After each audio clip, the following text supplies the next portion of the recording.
Oi, tudo bom? Eu sou a Ana. A gente está no dia de leitura 77 e eu vou ler Juízes 16, 17, 18. A gente está no meio da história de Sansão e está muito interessante. Então vamos lá, Juízes 16. Sansão e Dalila. Certa vez Sansão foi a Gaza, viu ali uma prostituta e passou a noite com ela. Disseram ao povo de Gaza: Sansão está aqui. Então cercaram o local e ficaram à espera dele a noite toda, junto à porta da cidade. Não se moveram a noite inteira, dizendo: Ao amanhecer o mataremos. Sansão, porém, ficou deitado só até a meia-noite. Levantou-se, agarrou firme a porta da cidade com os dois batentes e os arrancou com tranque e tudo. Pôs tudo nos ombros e o levou ao topo da colina que fica defronte de Hebrom. Depois dessas coisas, ele se apaixonou por uma mulher do vale de Seroque chamada Dalila. Os líderes dos filisteus foram dizer a ela: Veja se você consegue induzi-lo a mostrar-lhe o segredo da sua grande força e como poderemos dominá-lo, para que o amarremos e o subjuguemos. Cada um de nós dará a você 13 quilos de prata. Disse, pois, Dalila a Sansão: Conte-me, por favor, de onde vem a sua grande força e como você pode ser amarrado e subjugado. Respondeu-lhe Sansão: Se alguém me amarrar com 7 tiras de couro, ainda úmidas, ficarei tão fraco quanto qualquer outro homem. Então os líderes dos filisteus trouxeram a ela 7 tiras de couro, ainda úmidas, e Dalila o amarrou com elas. Tendo homens escondidos no quarto, ela o chamou: Sansão, os filisteus o estão atacando. Mas ele arrebentou as tiras de couro como se fossem um fio de estopa posto perto do fogo. Assim não se descobriu de onde vinha sua força. Disse Dalila a Sansão: Você me fez de boba, mentiu para mim. Agora conte-me, por favor, como você pode ser amarrado? Ele disse: Se me amarrarem firmemente nas cordas que nunca tenham sido usadas, ficarei tão fraco quanto qualquer outro homem. Dalila o amarrou com cordas novas. Depois, tendo homens escondidos no quarto, ela o chamou: Sansão, os filisteus o estão atacando. Mas ele arrebentou as cordas de seus braços como se fossem uma linha. Disse Dalila a Sansão: Até agora você me fez de bobo e mentiu para mim. Diga-me como pode ser amarrado. Ele respondeu: Se você tecer um pano às 7 tranças da minha cabeça e o prender com uma lançadeira, ficarei tão fraco quanto qualquer outro homem.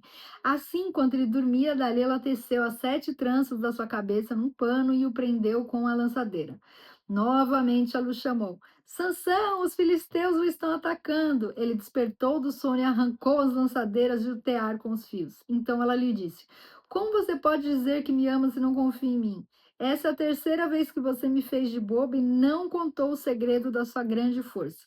Importunando o tempo todo, ela o cansava dia após dia, ficando ele a ponto de morrer. Por isso, ele lhe contou o segredo. Jamais se passou navalha em minha cabeça, disse ele, pois sou nazireu desde o ventre materno. Se fosse rapado o cabelo da minha cabeça, minha força se afastaria de mim e eu ficaria tão fraco quanto qualquer outro homem. Quando Dalila viu que Sansão lhe tinha contado todo o segredo, enviou essa mensagem aos líderes dos filisteus: Subam mais esta vez, pois ele me contou todo o segredo.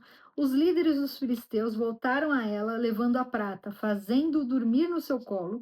Ela chamou um homem para cortar as 7 tranças do cabelo dele, e assim começou a subjugá-lo e a sua força o deixou. Então ela chamou: Sansão, os filisteus o estão atacando. Ele acordou do sono e pensou: Sairei como antes e me livrarei, mas não sabia que o Senhor o tinha deixado. Os filisteus o prenderam, furaram os seus olhos e o levaram para Gaza. Prenderam-no com algemas de bronze e o puseram a girar no moinho na prisão. Mas logo o cabelo da sua cabeça começou a crescer de novo. Aí a morte de Sansão. Aff. Os líderes dos filisteus se reuniram para oferecer um grande sacrifício ao seu deus Dagom e para festejar. Comemorando sua vitória, diziam: O nosso Deus entregou o nosso inimigo Sansão em nossas mãos. Quando o povo ouviu, louvou o seu Deus. O nosso Deus nos entregou o nosso inimigo, o devastador da nossa terra, aquele que multiplicava os nossos mortos. Com o coração cheio de alegria, gritaram: Tragam-nos Sansão para nos divertir. E mandaram trazer Sansão da prisão e ele os divertia. Quando o puseram entre as colunas, Sansão disse ao jovem que o guiava pela mão: Ponha-me onde eu possa apalpar as colunas que sustentam o templo, para que eu me apoie nelas.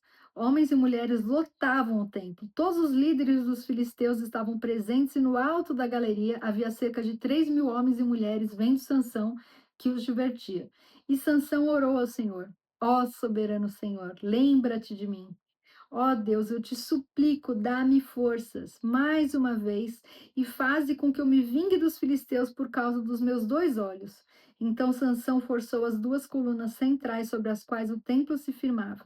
Apoiando-se nelas, sendo a mão direita numa coluna e a esquerda na outra, disse: Que eu morra com os filisteus. Em seguida, ele as empurrou com toda a força e o templo desabou sobre os líderes e sobre todo o povo que ali estava. Assim, na sua morte, Sansão matou mais homens do que em toda a sua vida. Foram então seus irmãos e toda a família do seu pai para buscá-lo. Trouxeram-no e o sepultaram em Zorá e Estaol, no túmulo de Manoá, seu pai. Sansão liderou Israel durante 20 anos. Tadinho. Agora, Juízes 17. Os ídolos de Mica. Havia um homem chamado Mica, dos montes de Efraim, que disse certa vez à sua mãe: Os 13 quilos de prata que lhe foram roubados e pelos quais eu a ouvi pronunciar uma maldição, na verdade a prata está comigo, eu a peguei. Disse-lhe sua mãe: O Senhor o abençoe, meu filho. Quando ele devolveu os 13 quilos de prata à mãe, ela disse: Consagro solenemente a minha prata ao Senhor, para que o meu filho faça uma imagem esculpida em um ídolo de metal. Eu a devolvo a você. Mas ele devolveu a prata à sua mãe e ela separou 2,4 kg e os deu a um ourives, que deles fez a imagem e o ídolo. E estes foram postos na casa de Mica. Ora, esse homem, Mica, possuía um santuário, fez um manto sacerdotal e alguns ídolos da família e pôs um de seus filhos como seu sacerdote. Naquela época não havia rei em Israel. Cada um fazia o que lhe parecia certo. Um jovem levita de Belém de Judá, procedente do clã de Judá, saiu daquela cidade em busca de outro lugar para morar. Em sua viagem, chegou à casa de Mica, nos montes de Efraim. Mica lhe perguntou: De onde você vem? Sou levita, de Belém de Judá, respondeu ele. Estou procurando um lugar para morar. Fique comigo, disse-lhe Mica. Seja meu pai sacerdote, e eu lhe darei 120 gramas de prata por ano, roupas e comida. O jovem levita concordou em ficar com Mica e tornou-se como um de seus filhos. Mica acolheu o levita e o jovem se tornou seu sacerdote e ficou morando em sua casa. E Mica disse: Agora sei que o Senhor me tratará com bondade, pois esse levita se tornou meu sacerdote. Agora, Juízes 18. A tribo de Dan se estabelece em Laís. Naquela época não havia rei em Israel, e a tribo de Dan estava procurando um local onde estabelecer-se, pois ainda não tinha recebido herança entre as tribos de Israel. Então enviaram 5 guerreiros de Zorá e de Estaol para espionarem a terra e explorá-la. Esses homens representavam todos os clãs da tribo. Disseram-lhes: Vão explorar a terra. Os homens chegaram aos montes de Efraim e foram à casa de Mica, onde passaram a noite. Quando estavam perto da casa de Mica, reconheceram a voz do jovem levita. Aproximaram-se e lhe perguntaram: Quem o trouxe para cá? O que você está fazendo neste lugar? Por que você está aqui? O jovem lhes contou o que Mica fizera por ele e disse: Ele me contratou e eu sou seu sacerdote. Então eles lhe pediram: Pergunte a Deus se a nossa viagem será bem-sucedida. O sacerdote lhes respondeu: Vão em paz, sua viagem tem aprovação do Senhor. Os 5 homens partiram e chegaram a Laís, onde viram que o povo vivia em segurança, como sidônios, despreocupado e tranquilo, e gozava prosperidade, pois a sua terra não lhe deixava faltar nada. Viram também que o povo vivia longe dos sidônios e não tinha relações com nenhum outro povo. Quando voltaram a Zorá e a Estaol, seus irmãos lhe perguntaram: O que descobriram? Eles responderam: Vamos atacá-los. Vimos que a terra é muito boa. Vocês vão ficar aí sem fazer nada? Não hesitem em ir apossar-se dela. Chegando lá, vocês encontrarão um povo despreocupado e uma terra espaçosa que Deus pôs nas mãos de vocês, terra onde não falta coisa alguma. Então 600 homens da tribo de Dan partiram de Zorá e de Estaol, armados para a guerra. Na viagem, armaram acampamento perto de Kiriat Jearim, em Judá. É por isso que até hoje o local a oeste de Kiriat Jearim é chamado Maané Dan.